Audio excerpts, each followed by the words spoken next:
Hello, dear listeners, and welcome to the Great English Podcast. I'm Catherine. And I'm Mark. Today, we're diving into an essential topic for everyone, especially those learning English: effective communication skills. That's right, Mark. Communication is a fundamental part of our daily lives, and being able to communicate effectively can make a huge difference in our personal and professional relationships. Absolutely. Whether you're at work, in school, or socializing with friends, effective communication helps us express our ideas clearly and understand others better. So, what exactly do we mean by effective communication? It's not just about speaking clearly or using the right words. It involves listening actively, understanding nonverbal cues, and being able to articulate thoughts in a way that others can understand. Yes, and today we're going to break down these aspects and provide you with practical tips and techniques to improve your communication skills. So, let's get started. Communication is a two-way process. It involves both sending and receiving messages. To start, let's talk about verbal communication. This includes the words we choose, the tone of our voice, and how we articulate our thoughts. One key aspect of verbal communication is clarity. It's important to use simple and clear language, especially when speaking with someone who is not a native speaker of your language. Exactly.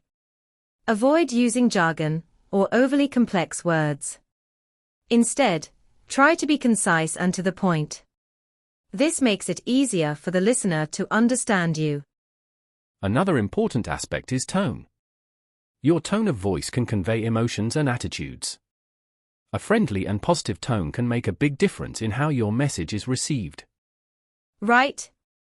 And it's not just about what you say, but also how you say it. Practice speaking at a moderate pace and volume, and pay attention to your intonation. This helps keep your listener engaged. Let's give an example. If you're giving instructions, instead of saying, "You need to complete this task by the end of the day," you could say, "It would be great if you could finish this task by the end of the day." The second version sounds more polite and less demanding. Great point, Mark. Now, let's talk about nonverbal communication. This includes body language, facial expressions, and gestures. These cues often convey more than words alone. Yes, for instance, maintaining eye contact shows that you are attentive and interested. Smiling can make you appear more approachable and friendly. Also, be mindful of your posture. Standing or sitting up straight conveys confidence and openness, while slouching can make you seem disinterested or unengaged. Nonverbal cues can vary across cultures, so it's important to be aware of cultural differences. What might be considered polite in one culture could be seen as rude in another. For instance, in some cultures, direct eye contact is a sign of confidence and honesty, while in others, it might be seen as challenging or disrespectful. Understanding these nuances can help avoid misunderstandings. Now, let's move on to active listening. This is a crucial part of effective communication. It's not just about hearing the words. It's really about understanding the message behind them. Active listening involves paying full attention to the speaker, acknowledging their message, and responding thoughtfully. One way to show that you're listening is by making eye contact and nodding occasionally. Yes, and avoid interrupting the speaker. Let them finish their thoughts before you respond. This shows respect and allows you to fully understand their message. Another technique is paraphrasing. This means repeating what the speaker has said in your own words. For example, if someone says, "I had a tough day at work," you could respond, "It sounds like you had a challenging day." This shows that you're engaged and that you understand their feelings. Asking questions is also a great way to stay engaged. If you don't understand something, don't be afraid to ask for clarification. For instance, you can say, "Could you explain that a bit more?" Or "What do you mean by that?" Absolutely. Active listening helps build trust and rapport with the speaker. It makes them feel valued and understood, which is essential for effective communication. Let's try a quick exercise to practice active listening. Imagine someone sharing a story about their weekend. As you listen, focus on their words, body language, and tone. After they finish, paraphrase what they said and ask a follow-up question to show your interest. For example, you mentioned you went hiking. What trail did you go on? That's a great exercise, Catherine. It helps reinforce the importance of understanding and responding thoughtfully to what others are saying. Speaking of rapport, let's talk about building rapport with others. Rapport is the connection and trust you establish with someone. It's the foundation of any good relationship. One way to build rapport is by finding common ground. This could be shared interests, experiences, or values. When you find something in common, it makes the conversation more engaging and enjoyable. Yes, and show genuine interest in the other person. Ask about their experiences, listen to their stories, and respond with empathy. For example, if someone is talking about a trip they took, you could say, "That sounds amazing. What was your favorite part of the trip?" Another important aspect is to be yourself. Authenticity helps build trust. People can usually tell if you're being genuine or not, so it's important to be honest and open in your interactions. And don't forget the power of positive feedback. Complimenting someone or acknowledging their efforts can go a long way in building rapport. For example, saying, "I really appreciate your perspective on this," or "You did a great job on that project," shows that you value their contributions. Humor can also be a great tool for building rapport, as long as it's appropriate and respectful. Sharing a light-hearted joke or funny story can help break the ice and make the conversation more relaxed.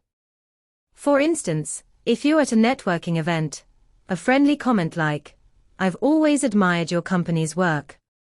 It's nice to finally meet you in person," can help create a positive and open atmosphere. Now, let's discuss some common communication barriers and how to overcome them. One major barrier is language differences, especially for English learners. Yes, language differences can make communication challenging. To overcome this, try to speak slowly and clearly. Avoid using idioms or slang that might be confusing. And don't hesitate to ask if the other person understands you. Another barrier is distraction. In today's digital age, it's easy to get distracted by phones, emails, or other interruptions. To communicate effectively, try to minimize distractions and focus on the conversation at hand. Prejudices and stereotypes can also hinder effective communication. It's important to approach each conversation with an open mind and avoid making assumptions about the other person. Absolutely. And emotions can be a barrier too. When we're angry or upset, it's harder to communicate effectively. It's important to stay calm and composed, even in difficult conversations. One technique to manage emotions is to take a deep breath before responding. This can help you stay calm and think clearly. Also, try to use I statements instead of you statements. For example, say, "I feel frustrated when this happens," instead of "you always do this." This helps you express your feelings without blaming the other person. Let's do another exercise to address communication barriers. Think of a time when you faced a misunderstanding due to language or emotional barriers. Reflect on what happened and how you could handle the situation differently next time. Practice using I statements and focusing on staying calm. Let's talk about some practical tips to enhance your communication skills. First, practice active listening. Make a conscious effort to listen more and talk less. Yes, and try to expand your vocabulary. The more words you know, the easier it will be to express your thoughts clearly. Reading books, watching movies, and listening to podcasts in English can help improve your vocabulary. Another tip is to practice speaking in front of a mirror or with a friend. This can help you become more confident in your speaking abilities. Pay attention to your tone, pace, and body language. And don't forget the power of feedback. Ask for feedback from others on your communication skills. This can help you identify areas for improvement and build your confidence. Joining a language exchange or conversation group can also be very beneficial. It provides a safe and supportive environment to practice your speaking and listening skills. Here's another idea: record yourself while speaking on a topic and listen to the recording. This can help you notice areas where you might need to improve, such as pronunciation, clarity, or pacing. Lastly, be patient with yourself. Improving communication skills takes time and practice. Celebrate your progress and keep working on areas where you can improve. Let's now explore how to apply communication skills in different contexts. Effective communication can vary depending on the setting, whether it's a professional environment, a social gathering, or a family dinner. In a professional setting, it's important to be clear and concise. Use formal language, and be mindful of your tone and body language. Make sure to prepare and practice before important meetings or presentations. In social settings, it's often more relaxed. However, it's still important to be respectful and considerate. Show interest in others and engage in meaningful conversations. And with family, communication can be more casual, but it's still important to be thoughtful and understanding. Address conflicts calmly and openly, and make an effort to listen to and empathize with family members. For instance, if you're having a disagreement with a colleague, focus on discussing the issue at hand rather than personal grievances. Use I statements to express how you feel and work towards a solution together. In social gatherings, try to be inclusive and avoid dominating the conversation. Encourage others to share their thoughts and experiences. This helps build stronger connections and makes everyone feel valued. And with family, regular check-ins can be helpful. Have open and honest conversations about how everyone is feeling and address any issues before they escalate. Let's briefly touch on the role of technology in communication. Technology has greatly expanded our ability to connect with people globally. Yes, tools like email, social media, and video calls have made it easier to stay in touch. However, they also come with their own set of challenges, such as the potential for misinterpretation and the risk of over-reliance. When using technology, be mindful of how your messages might be received. Since you can't rely on non-verbal cues, it's important to be extra clear and precise in your written communication. Also, remember that technology can sometimes lead to misunderstandings.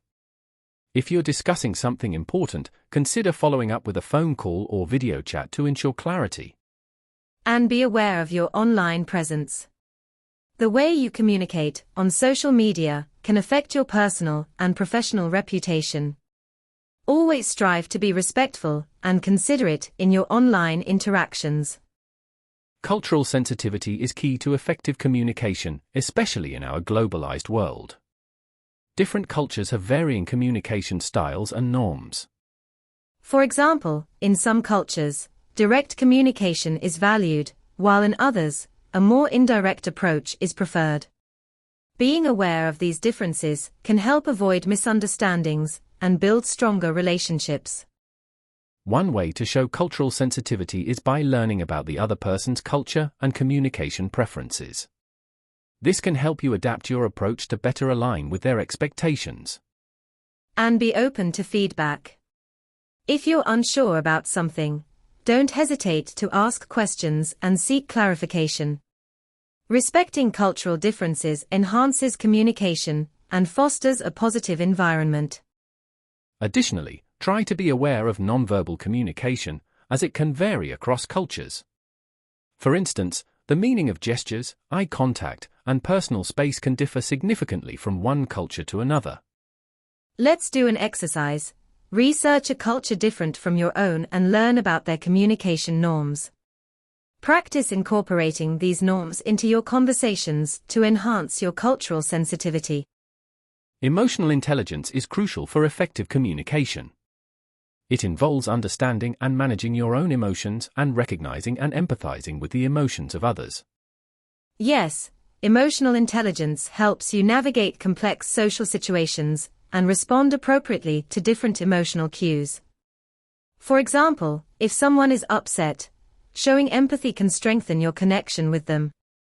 Developing emotional intelligence involves self-awareness. Reflect on your emotional responses and how they impact your communication. Practice empathy by trying to understand others' perspectives. One way to develop emotional intelligence is by keeping a journal. Reflect on your interactions and note how you responded to different emotional situations. This can help you identify patterns and areas for growth. Another technique is mindfulness. Being present in the moment can improve your ability to understand others and respond thoughtfully. Try mindfulness exercises like deep breathing or meditation to stay focused and calm. Let's practice empathy. Think of a recent interaction where someone was upset or stressed. Reflect on how you could have shown more empathy and understanding in that situation. Finally, practice is key to improving your communication skills. The more you practice, the more comfortable and confident you'll become. Yes, and every interaction is an opportunity to practice. Whether it's a casual conversation or a formal presentation, take note of what went well and what could be improved. Seek out opportunities to practice in different settings. Join public speaking clubs, participate in group discussions, or engage in role-playing exercises. The more varied your practice, the more adaptable you'll become. And don't be afraid to make mistakes. Communication is a learning process, and each mistake is an opportunity to grow and improve. Celebrate your progress and keep pushing yourself to refine your skills. With time and effort, you'll become a more effective and confident communicator. To wrap up, effective communication involves clear verbal and non-verbal communication, active listening, building rapport, overcoming barriers, and adapting to different contexts and cultures.